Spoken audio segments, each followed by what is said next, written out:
alihi wa sahbihi wa mawala. Rabbi shrah li sadri wa yassir li amri wahlul 'uqdatam min lisani yafqahu qawli.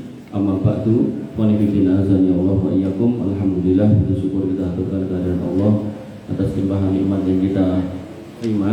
Iman Islam tentunya yang paling utama yang harus kita jaga dengan ilmu dan takwa. Dan takwa yang terbaik di atas ilmu, dan ilmu yang terbaik yaitu ketika dipelajari Al-Quran dan disampaikan isinya. Qanifidina azani Allah wa iyyakum. Kita kembali kepada materi yaitu Quran surat An-Naba ayat 1 sampai 16.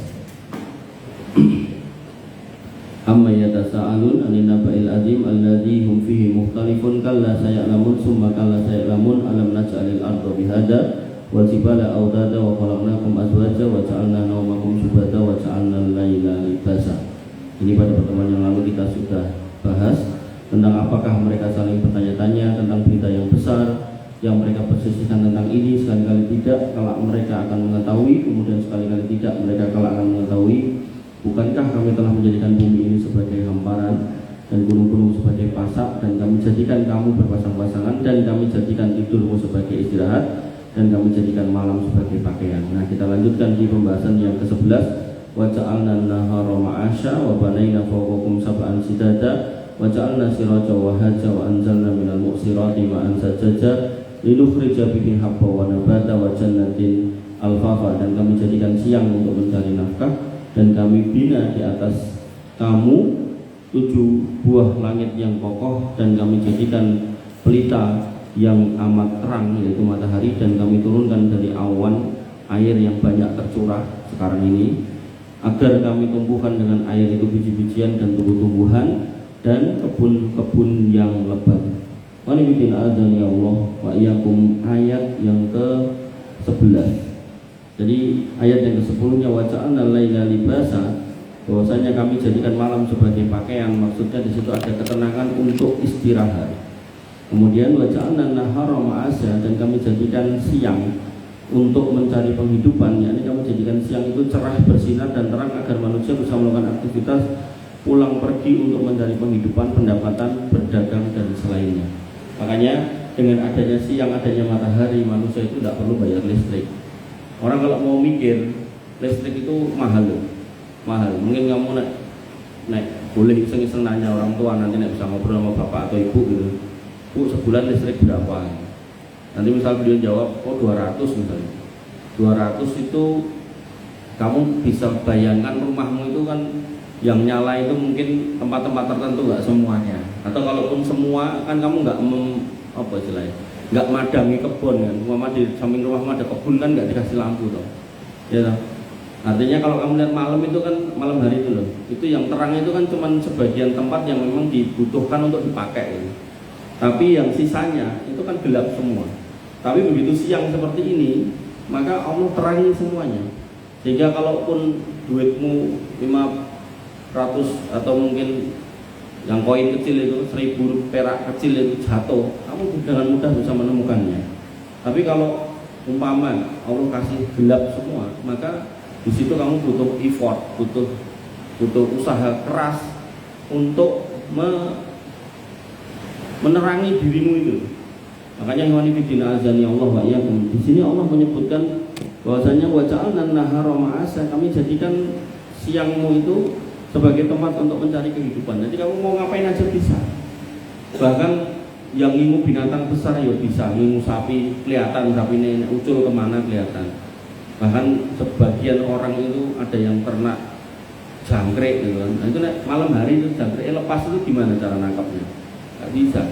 Makanya iwani bidina azani Allah ya pun, kalau kita mau jujur, kalau kita mau istilahnya mau dengan tulus memahami nikmat Allah ini, maka nggak ada lain kecuali kita bersyukur.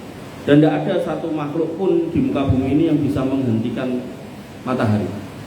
Jadi nanti ada orang ngaku sakti, tanya satu hal aja, tolong matahari itu sekarang di tengah kita, misal siang kayak gini, tolong kamu bikin atret 1 jam aja, undur lagi jadi pagi lagi, nggak akan bisa, nggak akan sanggup.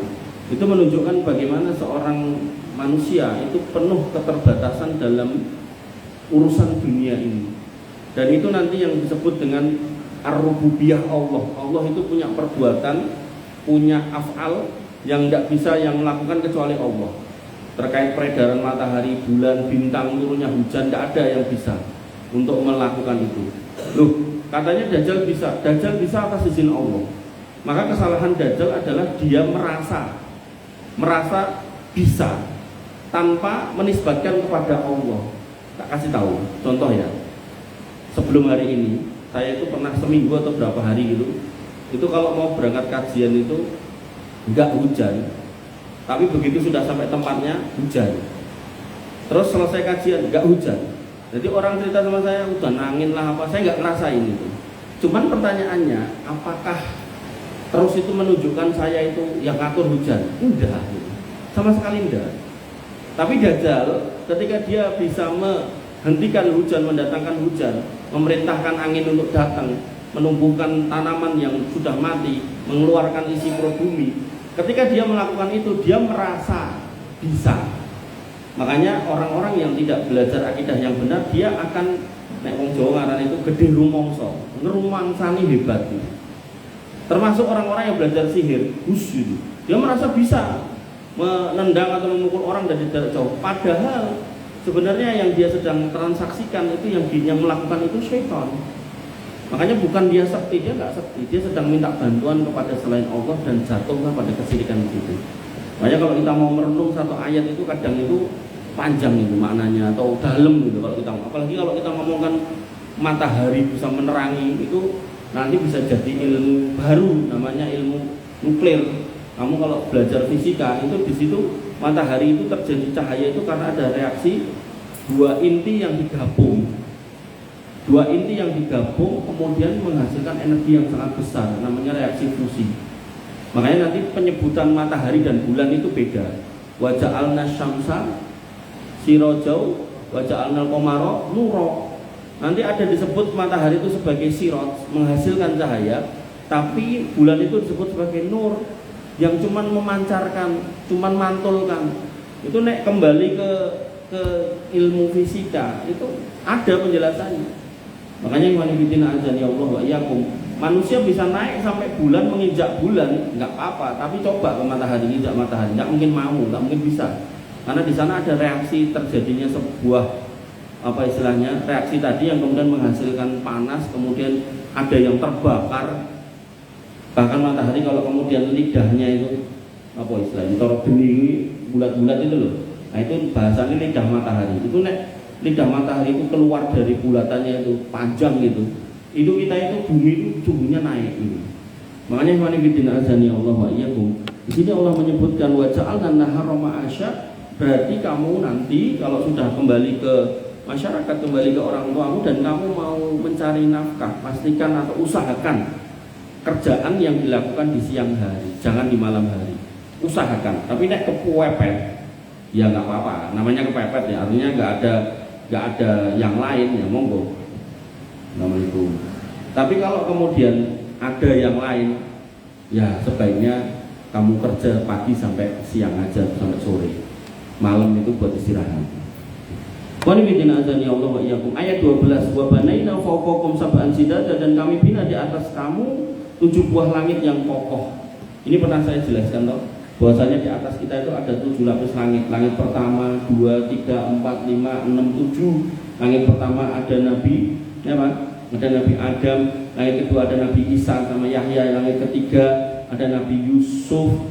Langit keempat ada Nabi Idris. Langit kelima ada Nabi Harun. Langit keenam ada Nabi Musa. Langit ke-7 ada Nabi Ibrahim. Setiap langit dipenuhi dengan malaikat. Nabi Ibrahim bersandar di Baitul Ma'mur. Baitul Ma'mur itu Ka'bahnya para malaikat, di mana malaikat masuk 70.000 dan keluar 70.000, dan yang masuk dan keluar ini nggak pernah kembali lagi. Kemudian di atasnya ada Sidratul Muntaha, di sebelahnya ada Jannatul Ma'wa, di atasnya ada Arsy, ada kursi Allah, di atasnya ada air, ada lautan, di atasnya ada Arsy Allah. Allah di atas semua itu maha agung dan maha besar.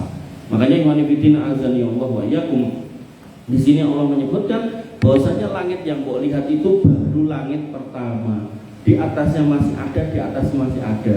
Makanya ada pepatah yang mengatakan di atas langit masih ada langit. Maksudnya apa? Sak pinter-pinternya kamu masih ada yang lebih pinter.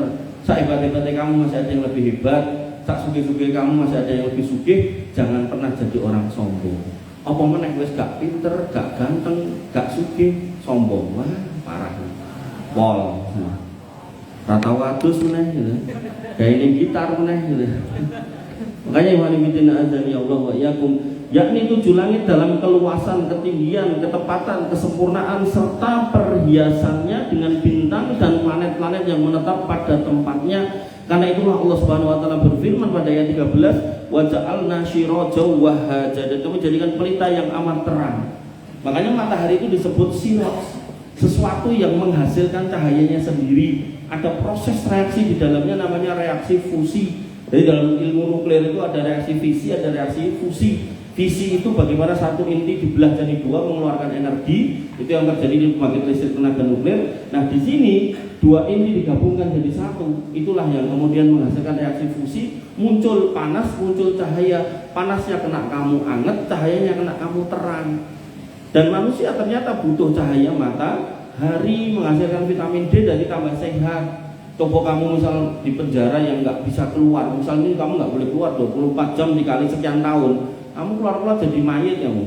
Oh, pucet itu loh, putih pucet itu, bukan putih sehat, beda. Orang putih sehat sama putih pucet itu beda, karena kurang matahari.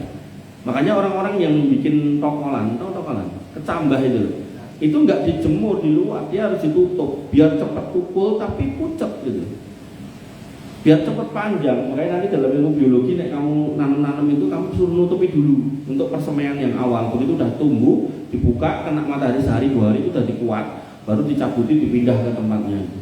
Makanya ikhwanifidina azani Allah wa iyyakum. Maksudnya Allah menyebutkan bahwasanya matahari itu adalah pelita yang amat terang, yakni matahari yang menerangi seluruh alam dan cahayanya menyinari seluruh penduduk. Dan saya garis bawahi gratis, kamu nggak bayar, nggak ditagih. Coba, misal kamu nakal, naudzubillah ya, jangan jadi anak nakal ya. Itu listrik PLN kamu tarik itu ke rumahmu gitu, tanpa pakai meteran. Itu naik konangan PLN kira-kira kamu dilaporkan polisi apa orang? Lapor itu namanya nyuri gitu kan. Maka matahari nggak ada orang yang dikatakan kamu nyuri sinar matahari ya, nggak ada. Semuanya gratis. Makanya nggak ada cara lain kecuali kita bersyukur kepada Allah Subhanahu wa taala. Kemudian firman Allah Subhanahu wa taala, wa anzalna minal mu'sirati ma'an sajjaja, dan kami turunkan dari awan air yang banyak tercurah. Dan Allah itu maha baik ketika menurunkan hujan itu kecil-kecil. Saya pernah lihat sebuah video di internet itu ada orang bikin tampungan besar, terus diangkat mungkin sekitar 200-an meter, terus dibuka langsung plus gitu. Dia jatuh dalam bentuk air yang besar gitu. Di bawah ada mobil, hancur langsung, dijel. Coba bayangkan kalau Allah turunkan air kayak gitu di sini gitu, ini pondok langsung hancur, blung gitu, langsung cemek gitu. Karena air itu kecil aja, netes bertahun-tahun itu bisa melubangi batu. Apalagi itu dalam kondisi yang sangat besar. Makanya kekuatan air itu kalau kemudian kita istilahnya ada satu sungai atau ada aliran gitu, kan pepatah mengatakan air beriak tanda tak dalam. Air yang ombak-ombak itu loh, istilahnya kalau di sungai itu ada ombak-ombak kecil-kecil, gelombang-gelombang kecil, itu berarti nggak dalam. Tapi air tenang itu menghanyutkan, nek tenang itu dalam. Nah nek dalam kalau kamu sampai di bawah itu gulung-gulung itu, dan kekuatannya tinggi, makanya bendungan itu nggak pernah dibikin sama, temboknya sama, misal segini, nggak pernah. Bendungan itu mesti gini. Jadi yang bawah itu dibikin gede, lebar. Kenapa? Karena kekuatannya gede. Makanya kalau kamu senang ilmu fisika, nanti kamu hitung-hitung kayak gitu. Berapa kekuatan sebuah dinding untuk menahan air dengan luasan sekian untuk dibikin waduk.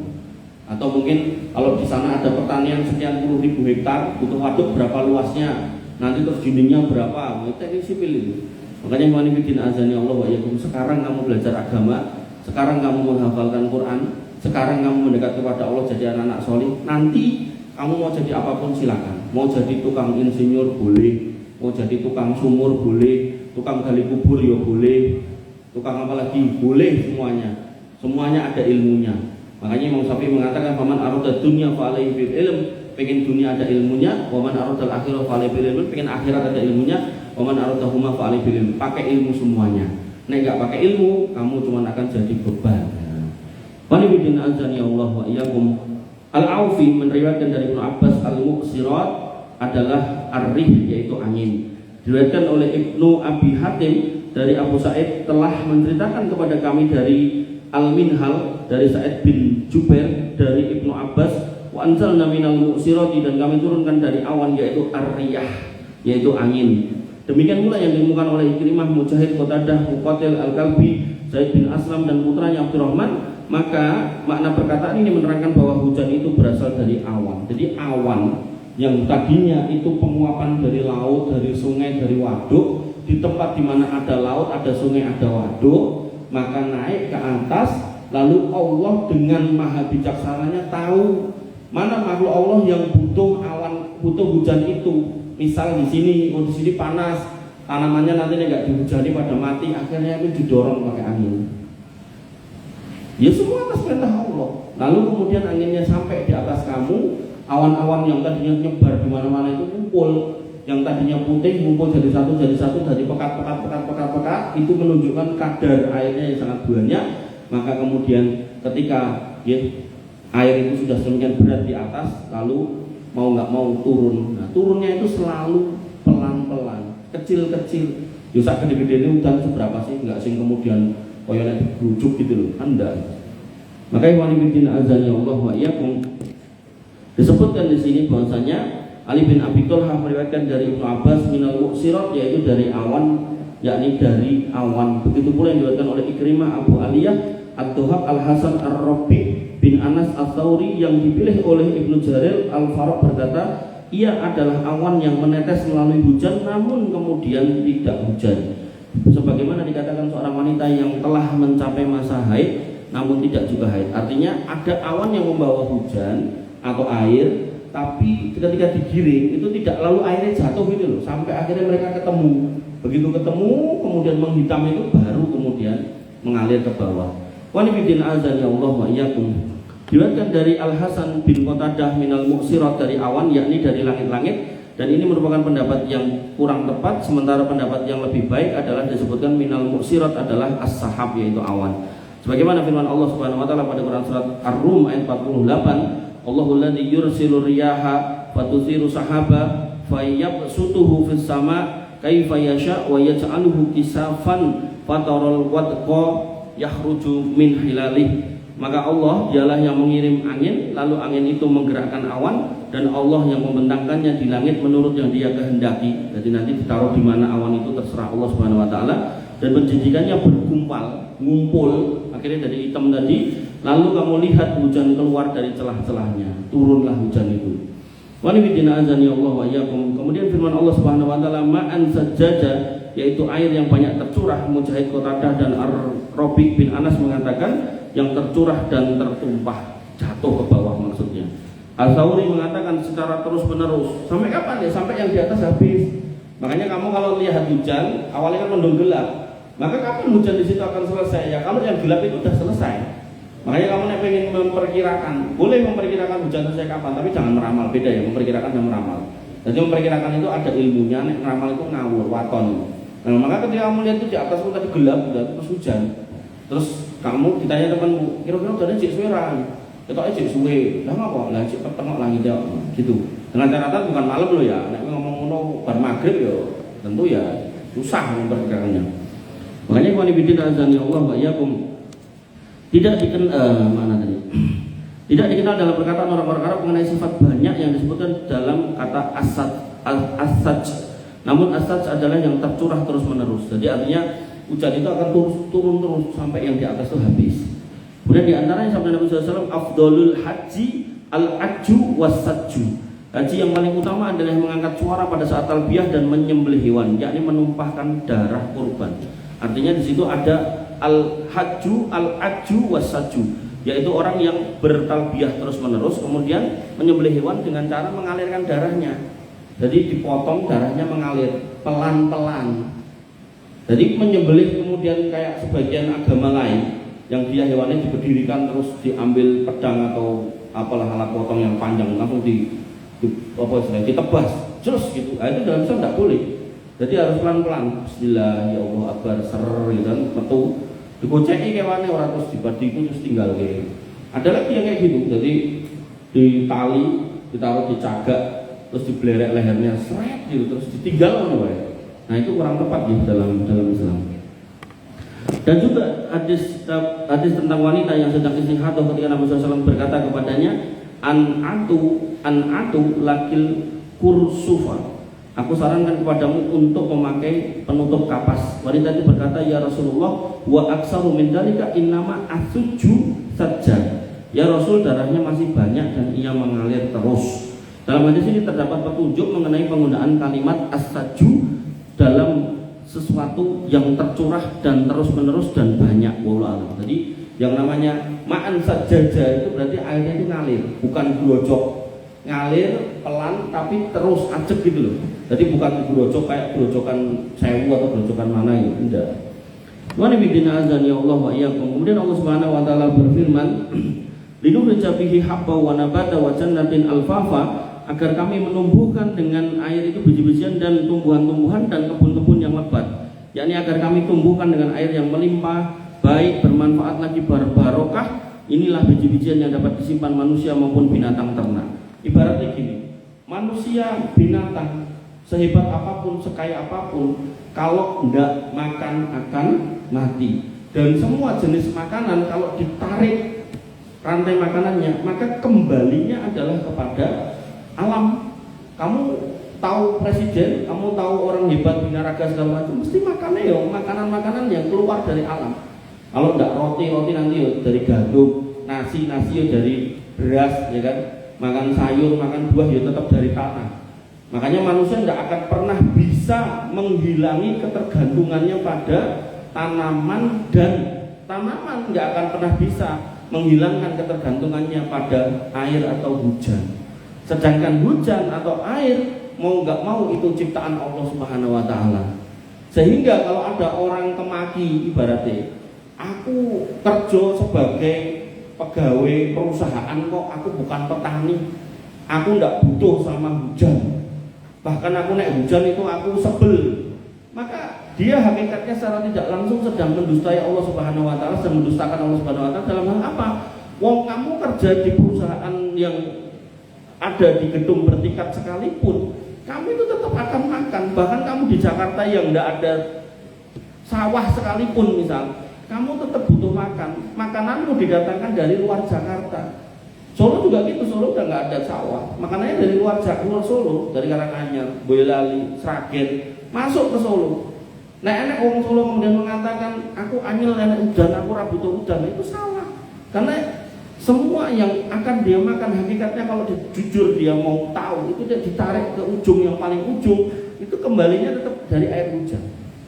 Makanya ketika hujan Nabi SAW itu bertabaruk. Tabaruk itu apa? Mencari keberkahan. Dengan cara gimana? Dibuka bajunya dikit, hujan-hujan dikit sebentar. Dan di situ kemudian beliau berdoa. Makanya saat turun hujan itu saat mustajab. Saat mustajab. Makanya nek kamu misal nggak ada kegiatan gini, kamu hujan main bola, jangan cuma main tok sambil berdoa. Doa apa terserah kamu. Rabbi firli walidayya boleh. Rabbana atina fid dunya hasanah wa fil akhirati hasanah boleh. Rabbi habli minas sholihin ya boleh, ya Allah berikan saya anak yang soleh ya boleh. Karena aku belum nikah, Pak Ustadz. Ya kamu berdoa dari sekarang terkabulin nanti 5 tahun kas ini pas gitu kan. Makanya yang namanya doa itu nggak selalu diucapkan sekarang besok terkabul, bisa jadi kabulnya 5 tahun lagi. Makanya kalau kamu menginginkan anak yang soleh itu adalah hasil dari bapak dan ibu yang solihah gitu kan. Maka ya kamu minta dari sekarang, Rabbi habli minas sholihin. Barangkali kamu lulus dari sini terus dipek mantu mertua yang soleh gitu kan, terus ya saya punya anak solihah, mau enggak mas, kan tinggal oke ya gitu toh. Nah, makanya wanita azan ya Allah wa iyyakum. Maka di sini disebutkan bahwasanya manusia tetap tergantung dengan makanan ternak pun juga tergantung pada tumbuhan-tumbuhan yang hijau yang dapat dimakan saat masih basah, wajan natin alfafa, yakni kebun-kebun dan tanaman-tanaman buah yang beraneka ragam, beraneka rasa, beraneka warna, beraneka bau, meski itu berkumpul pada satu tempat. Karena itulah Allah berfirman wajan natin alfafa, dan kebun-kebun yang sangat lebat.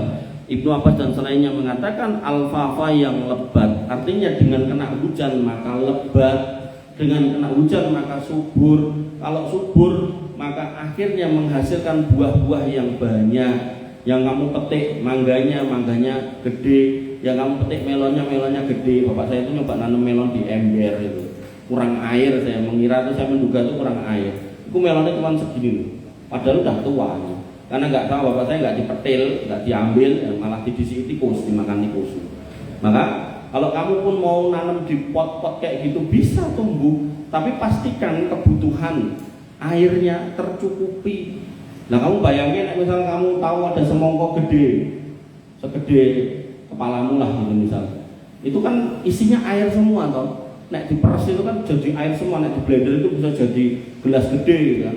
Maka kamu bisa bayangkan untuk menghasilkan sebanyak itu air, pasti dia butuh air yang lebih banyak, karena dia air yang menjadi buah itu kan nggak cuma semata-mata air yang dia serap itu jadi buah, kan juga dia pakai untuk daunnya, dia pakai untuk batangnya gitu toh.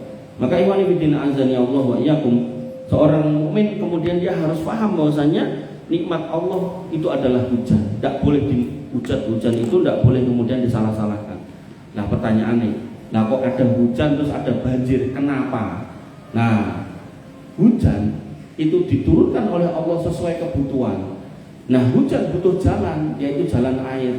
Nah ketika jalan airnya ini ditutup oleh manusia dengan sampah, dengan bangunan, dengan tanah sedimentasi, dengan penggusuran, bahkan sebagian sungai itu dihilangi, maka akhirnya dia lewat ke jalannya manusia, dia masuk ke rumahnya manusia. Pertanyaannya, kalau udah kayak gitu yang salah siapa? Yang salah manusia, bukan hujan. Apalagi nyalahke sing ngasih hujan, itu tambah dolim sekali. Makanya iman ibidin azani Allah wa iyyakum, Allah berfirman di sini disebutkan oleh Imam Ibnu Katsir pada Quran surat Ar-Ra'd ayat 4, wa fil ardi qita'un mutajawizatun wa jannatun min a'nabi wa zar'un wa nakhilun sinwanun ghairu sinwanin yusqa bima'in wahidin wa nufaddilu ba'daha 'ala ba'din fil ukul inna fi dzalika laayatin liqaumin ya'qilun.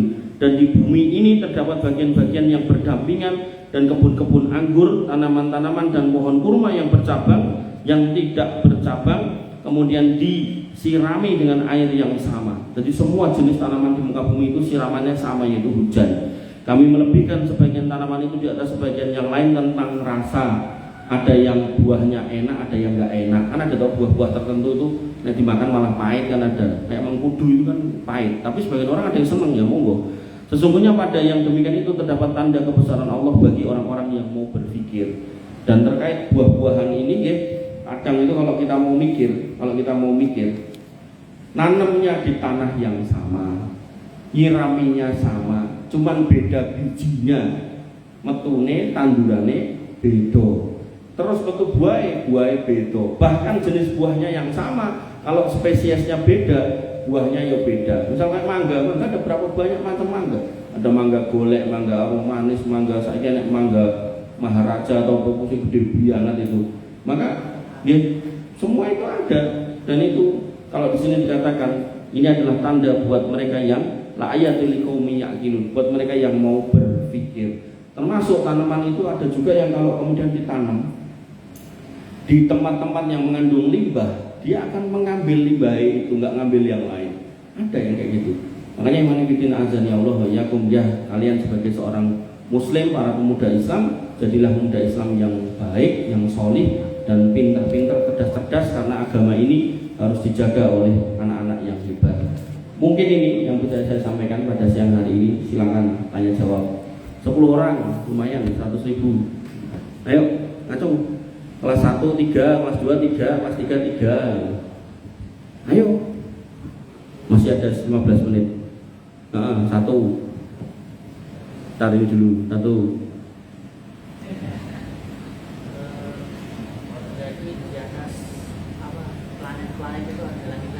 Di atas planet itu cuma ada di langit yang pertama yang kita lihat ini. Di atasnya itu sudah langit dan isinya ya cuma malaikat, tidak ada lagi planet-planet yang saya tahu alam. Gitu. Jadi isinya cuma malaikat-malaikat, bahkan tidak tersisa tempat melebihi 400 jari kecuali malaikat itu bersujud di situ. Malaikat dan nabi pun nabi yang disebutkan oleh Nabi Muhammad, yaitu nabi-nabi yang dilihat tadi yang saya sebutkan, ada Adam, ada Isa, ada Yusuf, ada Yahya, ada Harun. Dan nabi-nabi yang lain di mana? Di kuburnya masing-masing. Nah, wallahu alam.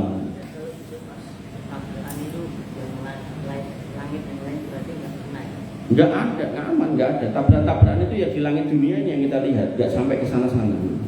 Dan kalau kembali ke surat Al-Mulk, Allah mengatakan walaqad zayyana sama dunya bimasabiha wa ja'alnaha rujuman lisayatin.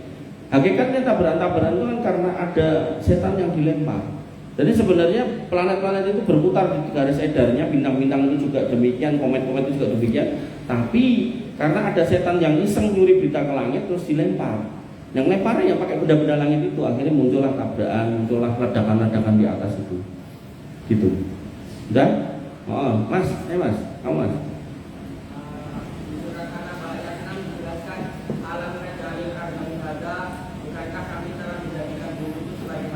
Ya. Apakah ayat ini menjelaskan bumi itu datar bukan bulat? Oh, enggak. Jadi disebutkan hamparan itu bermakna luas. Nah, luasnya seperti apa? Manusia ketika dia tidak lihat dari atas, dia akan melihat seolah-olah itu datar. Padahal sebenarnya kalau dia lihat dari atas maka itu bulat. Dan itu sama kayak apa ya istilahnya? Kayak gunung. Gunung kamu dari sini melihat Gunung Lawu itu kelihatan kayak gitu. Kelihatan kayak gitu. Apa? Kayak gitu tuh apa? Kayak tumpeng ngono toh, segitiga gitu toh. Tapi nek begitu kamu naik ke gunungnya, kamu naik motor lah atau naik mobil, kamu di jalannya itu, kamu nggak akan kelihatan gunung itu begitu. Dong nggak maksudku? Yang kamu tahu ya cuma jalannya muter-muter gitu. Tapi begitu kamu melihatnya dari jauh, kamu akan lihat gunung itu begitu. Makanya ketika dikatakan terkait bumi, waja'alnal apa tadi? Alam naja'alil ardo mihada, bukankah bumi itu kami jadikan terhampar luas? Itu bukan berarti kemudian bumi itu datar, bukan. Faktanya memang secara saintifik, secara keilmuan sudah nyata bumi itu bulat. Maka tidak usah kita kembali kepada kaidah itu. Nah, kaidah itu maknanya adalah bahwasanya orang yang menyatakan bumi itu datar, mereka belum pernah melihat hakikat bumi dari luar, sehingga mereka merasakan bumi itu seolah-olah datar, padahal hakikatnya kalau dilihat dari jauh itu bulat. Sama halnya kayak tadi dulu gunung. Wong gunung itu nek ditekoki bentuke gunung piye? Ngertine yo muter-muter, munggah muduk gitu doang. Tapi begitu kemudian karena dia hasil panen sayurnya dibawa ke bawah, dibawa ke Solo misal, akhirnya dia bisa lihat oh ternyata Gunung Lawu ki ngono kuwi, Gunung Merapi ngono kae dari jauh gitu ya. Oke, untuk nuwun. Baru 2, ayo 3 sana dulu.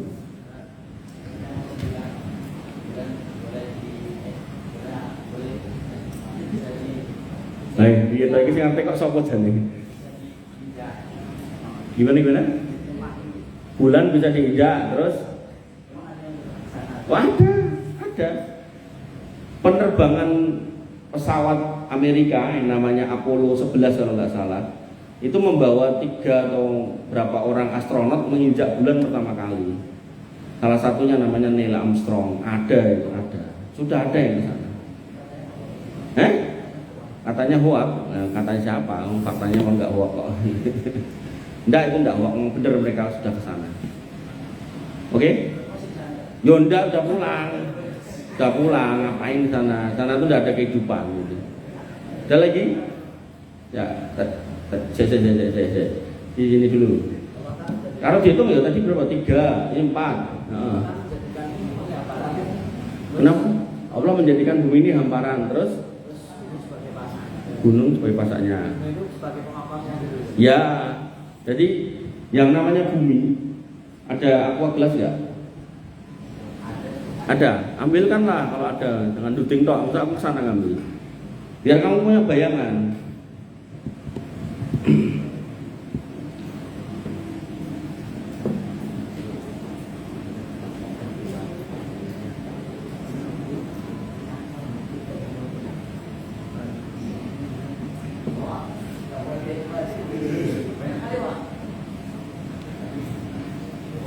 Satu aja, banyak hal ini. Bawa pulang. Kayak aku kurang ngombe wae.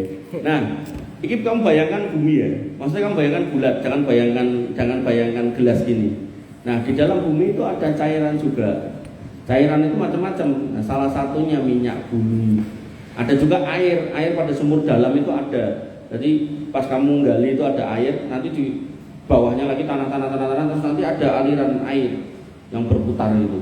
Nah, itu nek pengen sinau itu ilmunya namanya ilmu biologi. Nah, ilmu tentang bumi. Nah, ini ketika disedot, akhirnya yang terjadi apa? Isinya kan berkurang. Menyebabkan apa konsekuensinya? Halo? Apa? Ndak ini loh, aku ngomong kayak gisik wae, aja ngomong ke bumi ini sih. Ya kosong iya, terus baru kuwi penyok ngono lho. Oh ya. Nah, bumi itu terjadi dari lempengan-lempengan, lapisan-lapisan. Maka begitu minyaknya disedot tuh, Indonesia nyedot, Malaysia nyedot, Amerika nyedot, Saudi nyedot, Uni Emirat nyedot, mana-mana nyedot, maka lempengannya gerak, seret gitu. Nah, pergerakan itu menghasilkan gempa. Nah, maka hakikatnya gunung-gunung itu menjadi pasang agar tidak gerak. Tapi karena disedot tadi akhirnya bergerak, seret gitu. Dan nanti hari kiamat itu gunung-gunung itu kan gunung ini kayak gunung ya, pasak itu dicabut, terus gitu. Jadi nek kamu bayangke itu kayak ini paku pines kan atasnya ya mau gitu toh. Nah, tapi dalamnya kan dalam atau gigimu itu yang kelihatan kan cuma segini, tapi bawah itu dalam. Begitu dicabut gitu, khususnya yang udah dewasa lah ya. Nah, yang masih bocil bawahnya pendek, yang udah dewasa dicabut tuh bawahnya panjang.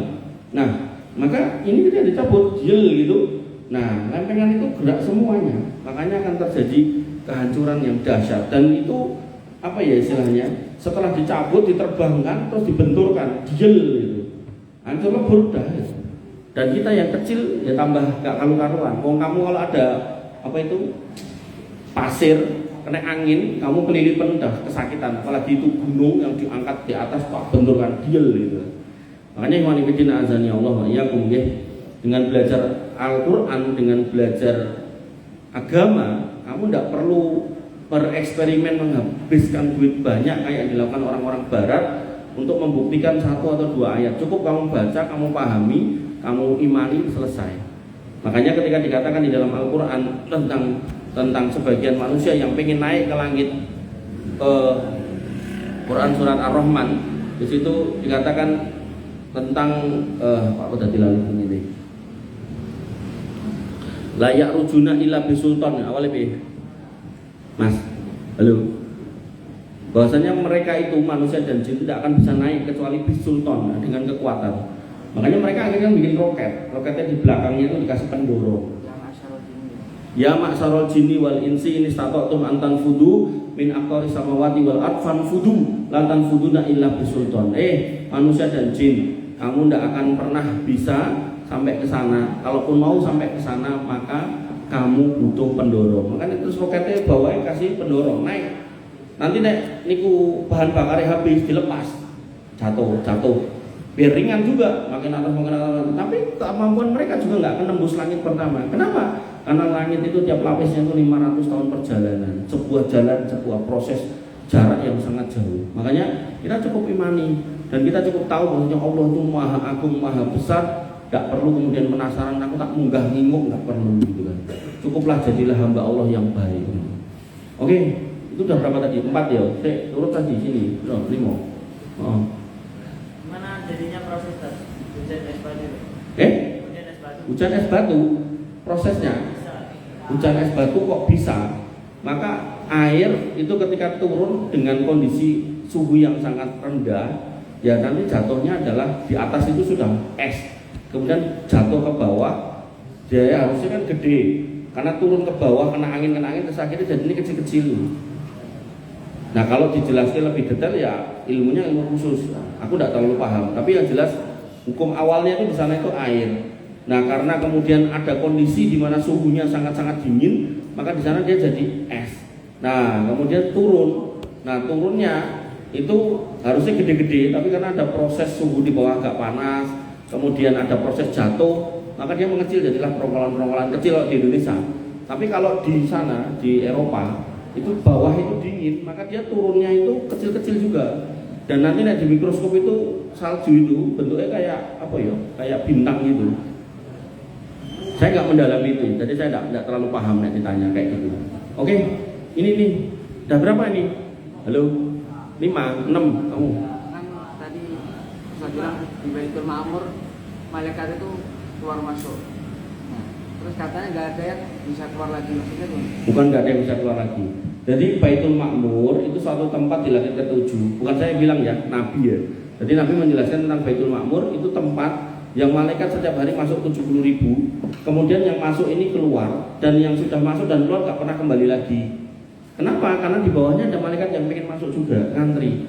Makanya nanti sebagian ulama itu berpendapat Baitul Ma'mur itu kayak Ka'bah di dunia. Cuma bedanya Ka'bah itu kamu bisa ke sana kalau punya duit. Nah, kalau semua orang sugih semuanya pada ke sana, nanti pemerintah Saudi akan membatasi. Kok haji itu kan dibatasi. Haji itu kan dibatasi, satu kali haji itu sekitar 2 atau 3 juta orang sedunia. Nah, terus Indonesia dikasih porsi 200.000. Nah, Indonesia sih pengen haji ada jutaan orang, akhirnya ngantri. Sekarang kamu naik daftar ngantrinya kalau nggak salah ya Solo itu sekitar 35 tahun. Nanti naik kamu ngantri sekarang umurmu rata-rata berapa? 15, 16, 17 gitu kan? Anggaplah 20. Maka kamu nanti akan berangkat di umur 55 tahun. Makanya saran saya, nah, kamu naik punya duit itu ditabung ya toh. Terus nanti naik kerja ditabung, mumpung masih muda daftar gitu loh. Biar nanti pas kamu berangkat haji itu masih umur 50, 60 kurang lah masih sehat. Tapi nek kamu nggak men-setting dari sekarang, duitmu habis, HP habis, jajannya seneng sregep gitu kan, akhirnya nabungin nanti umur 50, nah, tambah 40, nah, kamu haji umur 90, rata-rata umur 90 udah pada meninggal. Nah, Nabi sendiri yang ngomong, Nabi kan mengatakan akmaru ummati baina sitin wa sab'in. Umur umatku itu antara 60 sampai 70. Aku lupa juzul dalik, sedikit yang lewat dari situ. Makanya mumpung masih muda ya, yang punya sangu-sangu itu ditabung. Nanti kalau sudah genep 25 juta kalau nggak salah. Nah, ke bank minta porsi haji. Atau nek bapaknya sugih bilang, "Pak, kalau daftar sekalian saya." Gitu. Udah berapa nih? 7, 6, 7, apa mas? Yeah.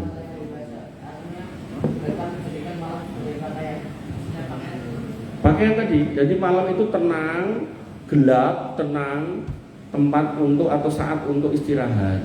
Jadi pakaian itu menyelimuti gelap, kan gelap toh, diselimuti. Harapannya kamu itu tenang. Ini udah kita bahas pada pertemuan yang lalu, sehingga kamu bisa istirahat dengan tenang, tidak kemudian istilahnya ngelayap.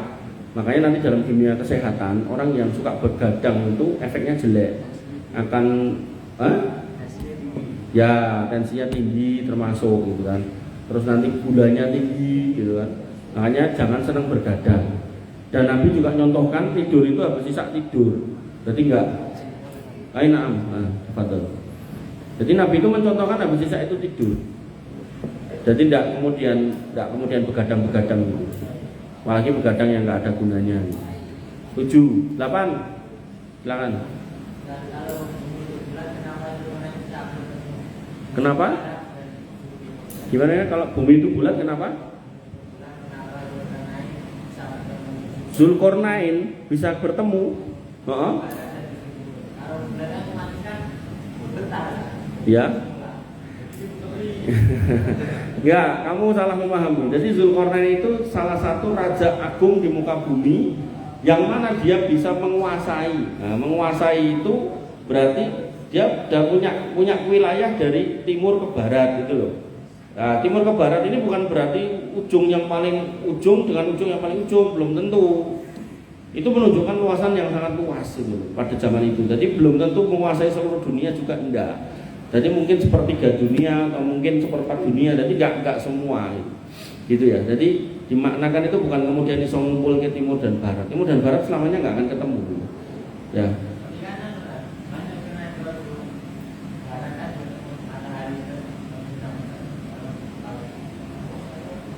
Saya belum pernah baca itu, ayatnya ada. Oh buku apa cerita apa mitos apa? Ya artinya gini, ketika kita membicarakan sesuatu, apalagi kalian penghafal Quran ya, maka kembalikan kepada dalil, Dan saran saya loh, Kamu yang seneng baca komik, baca novel fiksi segala macam tinggalkan. Ojo maca ni koyo ngono meneh gitu. Bacalah kitab fikih, tafsir dan seterusnya. Ya. Jadi biar apa namanya? Biar memorimu itu isinya adalah cerita-cerita yang bisa dipertanggungjawabkan. Jangan ceritanya cerita. Wah, kemana melu HP itu tambah parah meneh. HP fulan iso narik rantai ke langit ngono kuwi. HP fulan iso macam-macam lah. Iso madam kayak api neraka gitu. Maka Zulkarnain saya katakan itu di dalam Al-Qur'an ada, yaitu di surat Al-Kahfi toh. Tapi kalau kemudian dikatakan tadi itu seperti itu, dah alam saya belum pernah tahu. Nanti kalau tahu, panjenengan sebutkan ayat berapa, nanti coba tak carinya, nanti kita bahas di pertemuan yang akan datang. Kayak kemarin saya di IPR, apa tahu ini IPR? Kalian nggak IPR aku apa kemarin? Kelas 3 ini. Ayat-ayat mutasabihat toh, itu apa aja contohnya gitu ya. Itu nggak apa. Jadi bertanya itu nggak selalu ustadznya harus bisa jawab ya. Nah ustadznya nggak bisa jawab, nih sok-sokan jawab itu malah keliru. Ini ayat apa udah berapa ini? Udah 8, oke 9. Sana dulu depan itu.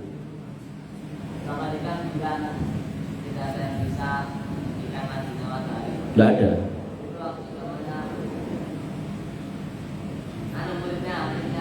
Nabi Musa, ya. Nah, makanya saya tadi bilang, yang nggak ada yang bisa mendatangkan hujan kecuali Allah. Kok Dajjal bisa? Karena apa? Karena izin Allah. Termasuk beliau itu karena izin Allah. Gitu. Nabi Isa pun juga gitu, bisa menghidupkan orang mati karena izin Allah. Nah, makanya tadi saya kasih contoh. Saya pernah seminggu itu kalau hujan berangkat hujan tapi belum hujan, sampai tempatnya hujan, begitu pulang udah nggak hujan. Jadi orang cerita hujan deras saya nggak tahu gitu, karena saya di masjid sedang kajian. Ya denger aja udah deras, cuman saya nggak kena air itu, nggak perlu pakai mantel gitu loh. Nah, karena saya meyakini semua itu Allah yang ngatur. Tapi nek orang nggak punya akidah yang benar, kemudian akan ngaku loh, berarti aku waliullah, berarti aku hebat. Nah, Dajjal itu kayak gitu tadi itu. Jadi Dajjal itu bisa menghentikan hujan. Udan mandek, lagi panas, udan meduk gitu kan. Nah, dia lupa kalau semua itu izin Allah. Nah, dia mengaku sebagai nabi awalnya, terakhirnya mengaku sebagai Allah itu sendiri. Nah, itulah si Dajjal yang kemudian disebut Dajjal. Dajjal itu artinya si pendusta. Dia pendusta. Itu ya. Jadi memang benar yang kamu sebutkan itu. Cuman dia yakin itu atas izin Allah. 9. Terakhir 10. Apa Mas? Ya. Kenapa masih ada daerah yang gersang? Nah, pertanyaan bagus. Bahwasanya tadi disebutkan semua yang kena hujan itu pun tumbuhnya beda-beda. Ada yang tumbuh mangga, ada yang tumbuh padi, ada tempat yang nggak bisa ditanami padi, tanamannya jadi. Ada yang tempat nggak bisa tumbuh apa misal, ini jarang kita lihat kurma gitu kan. Tapi di tempat tumbuhnya kurma nggak ada mangga gitu kan. Bunga sakura. Ya wis, bunga sakura ning ngene ya enek bunga sakura. Enek lho sakurata. Ditira enek gitu kan. Nah, maka semua itu nggih, kalian harus ingat Allah itu adalah Al-Hakim. Allah itu Maha bijaksana. Bijaksana gimana? Adanya orang kaya dan adanya orang miskin, agar yang kaya sedekah ke yang miskin, yang miskin mendoakan yang kaya. Adanya orang pinter, adanya orang enggak pinter, agar yang pinter ngajari yang enggak pinter. Nah, semua itu tujuannya liyabluwakum ayyukum ahsanu amala, untuk ngetes. Allah pengen tahu mana di antara kita yang amalnya paling baik. Amalnya paling baik gimana? Oh, di sana kekeringan, tempatku subur. Nah, kira-kira kamu sebagai tempat yang subur pelit enggak untuk ngantar makanan ke sana? Oh, pelit. Oh, ya berarti kamu dolim sebagai manusia, sebagai hamba Allah. Wong sana itu juga hamba Allah gitu. Makanya nanti ada tempat yang ada tambang emasnya, ada tempat yang nggak ada tambang emasnya. Kayak Saudi itu bisa kaya, tambangnya cuma satu, minyak bumi. Tapi di sini minyak bumi ada, emas ada, semua ada. Harusnya kita itu lebih kaya, gitu loh. Nah, tinggal pertanyaannya, ada apa kan gitu? Ada apa? Lah, tanyalah kepada diri kita masing-masing. Ada apa di negeriku ini yang harusnya kita itu lebih kaya? Di sana minyaknya itu cuma di daratan. Di Indonesia saya pernah ke pengeboran lepas pantai, itu minyaknya di lautan ada, Natuna itu minyaknya di lautan. Terus di Sumatera, yang dari Sumatera mana? Itu di atas tanah ada minyaknya, minyak apa? Minyak sawit, minyak loh. Terus nek misal iki nggak udan, panas banget, sumuk, di mukamu ya nek minyaknya, gitu. Artinya minyak itu di Indonesia di mana-mana, gitu kan. Tapi ya itulah, tadi ada kondisi di mana harusnya kita itu lebih kaya dari negeri manapun. Makanya ada seorang syekh waktu saya kajian di pondok Imam Bukhari, itu syekh dari Palestina. Itu ketika ada yang bertanya, "Syekh, saya itu umroh sekaligus wisata ke Turki." Syekhnya itu ketawa. "Boleh nggak saya seperti itu?" Saya ketawa. "Loh, kenapa teh ketawa?" Kata syekhnya, "Loh, kamu itu tinggal di sebuah negeri yang bisa saya sebut sebagai kepingan surga yang ada di muka bumi. Negerimu itu indah, hijau. Makanya ada orang yang seneng ke Bali, mau pengen delok Ubud. Ada yang pernah ke Ubud? Kuwi mau terasering sawah. Lah kamu ke Jatiyoso, Jatipuro, Jatisrono, ada yang dari sana? Dekat-dekat sana ada. Polokarto ngono meneh gitu kan. Nah, iku wah indah kaya Ubud. Ora usah tekan Ubud, rasa dadak nyebrang laut, tinggal naik motor ber sampai sana. Indah, bagus banget ini. Bener. Terus aku pernah sampai ke daerah Slogoimo, Wonogiri. Iku yo bagus. Jadi koyo bukit itu tinggi gitu, terus habis setelah bukit itu turun gitu. Itu pemandangannya indah banget, bener, indah banget. Makanya iman fillah azani Allah wa iyyakum. Makanya Allah itu mengatakan alam takun ardullah wasi'ah fatuhajiru fiha. Kalau kamu di Indonesia khususnya kok merasa hidup susah, kamu tuh kurang jauh yang jalan, yang keliling itu kurang jauh. Makanya Indonesia ini banyak jadi rebutan bangsa-bangsa. Karena di sini ada energi, ada tambang, ada ikan, ada banyak. Makanya jangan sampai kamu itu jadi apa istilahnya? Jadi budak di negeri sendiri. Jangan. Jadilah orang hebat di negerimu ini. Walidin azan ya Allah yakum. Ada lagi enggak yang mau bertanya? Ya, silakan. Apa? Iki wis piro iki berarti? Enggak apa-apa, piye? Karena saya pernah lihat tentang Indonesia itu benar atau enggak? Gimana Indonesia gimana? Saya pernah baca itu ada wilayah di timur sana yang Hadis yang menjelaskan tentang Indonesia. Saya belum pernah tahu. Saya belum pernah tahu. Alam, saya belum pernah tahu. Ya, tapi nggak apa, nanti coba tak cari tahu. Hadis tentang Indonesia ya. Oke. Nah, ini nanti tak cari tahu. Jadi PR saya satu ini toh, nggak ada lagi toh. Tadi apa? Zulkarnain ketemu ayatnya. Hah? Ayat berapa? Quran surat apa? Surat Al-Kahfi ayat 86. Iqra. Irfa sautak. Ora, diwaca ayate terus artine sing banter.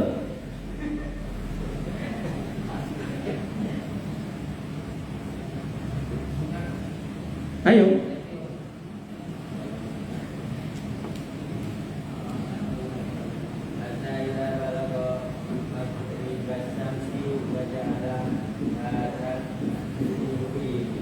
Jadi ngomongnya maha ta'afid atau wacanane yang legak-leguk ngene piye?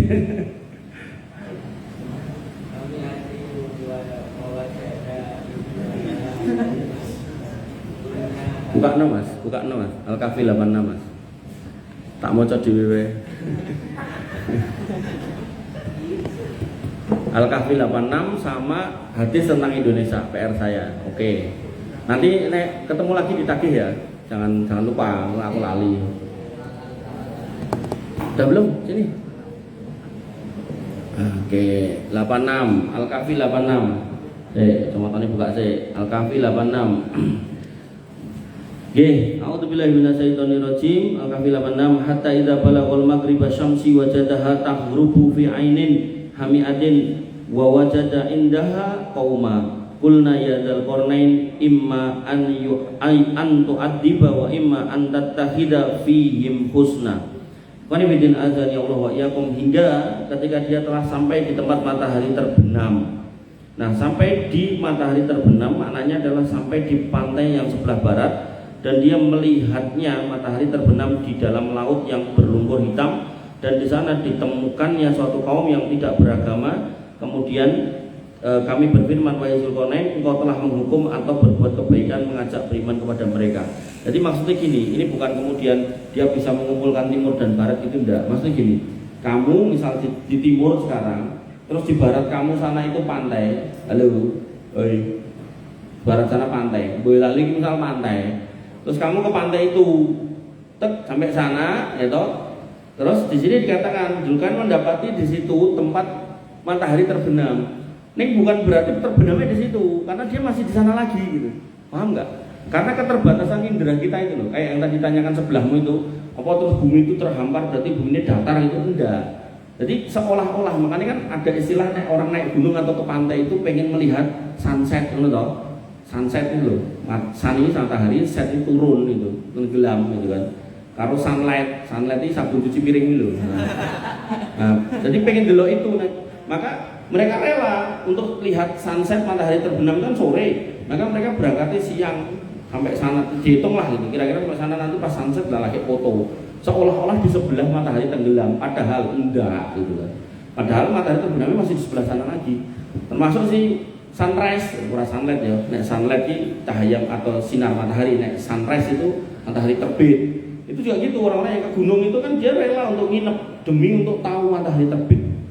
Wah, dia mengagumi itu, makanya termasuk cara untuk mengagungkan Allah Subhanahu Wa Taala. Kalian bagus untuk tadabbur alam, tapi nawaitunya kudu bener. Tadabbur alam untuk melihat alam, mengagungkan Allah.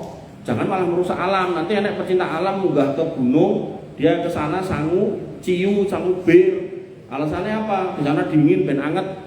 Aku ngombe kuwi gitu kan. Padahal enek wedang jahe, enek wedang macem-macem gitu kan. Nah, nek kurang panas yo kuwi nyumet apa kuwi jenenge? Nyumet areng atau dimplok wae anget ya. Makanya kadang itu orang itu aneh-aneh gitu ya. Oke ya. Jadi bukan berarti mengumpulkan timur dan barat, tapi Zulkarnain berjalan sampai di tempat di mana matahari terbenam dan dia mendapati seolah-olah tempat terbenam di situ padahal bukan. Nah, di situ ada sebuah kampung yang tidak beriman, maka Allah perintahkan berbuat baiklah kepada mereka dan atau jadikanlah mereka orang-orang yang beriman. Insya Allah nanti kita sampai di tafsir di situ. Cukup teman-teman, azani Allah wa iyyakum. Mungkin ini yang bisa saya sampaikan. Ya, intinya kita ngaji nggak usah banyak-banyak. Kemudian saya berharap ada diskusi. Saya juga siapkan hadiahnya biar kamu terbiasa untuk diskusi. Biar jangan sampai gini loh. Kamu ngaji ngomongke sok orang ngomongke barang gitu kan. Akhirnya begitu rampung, kamu ngomong apa ya? Ngomong apa kamu ya? Nah, itu kurang baik. Nah, sebaiknya kamu bertanya, nanti dijawab. Nek saya nggak tahu jawabannya, nanti tak cari jawabannya. Nah, sehingga benar-benar yang membekas di kamu adalah benar-benar ilmu. Soal dari sekian banyak ayat yang kita baca, sekian banyak tafsir yang kita baca atau sampaikan, kamu teringat satu atau dua, alhamdulillah. Nah, satu atau dua yang teringat dan benar, itu yang kemudian Nabi mengatakan balighu anni walau ayat. Sampaikan walaupun satu ayat. Nih kamu tahu benar itu apa? Sampaikan. Tapi kalau kamu tidak tahu, bahkan kamu cuma ngapal semuanya, tapi kamu tidak tahu sama sekali, maka ya jangan menyampaikan. Cukuplah menjadi imam pada sholat itu sudah baik, jadi guru tahsin itu baik. Tapi kalau sudah sampai pada menyampaikan, maka harus kembali kepada kitab-kitab tafsir yang disampaikan oleh para ulama. Mungkin ini yang bisa saya sampaikan, kurang lebih saya mohon maaf. Alhamdulillah, subhanallah wa bihamdika, asyhadu an la ilaha illa anta, astaghfiruka wa atubu ilaik. Assalamualaikum warahmatullahi wabarakatuh. Nanti hadiahnya tak titipkan temanmu ini ya, nanti dibagi sendiri 10 ya. Ini nggak ada anu ya, buat matiin ya. Bentar ya.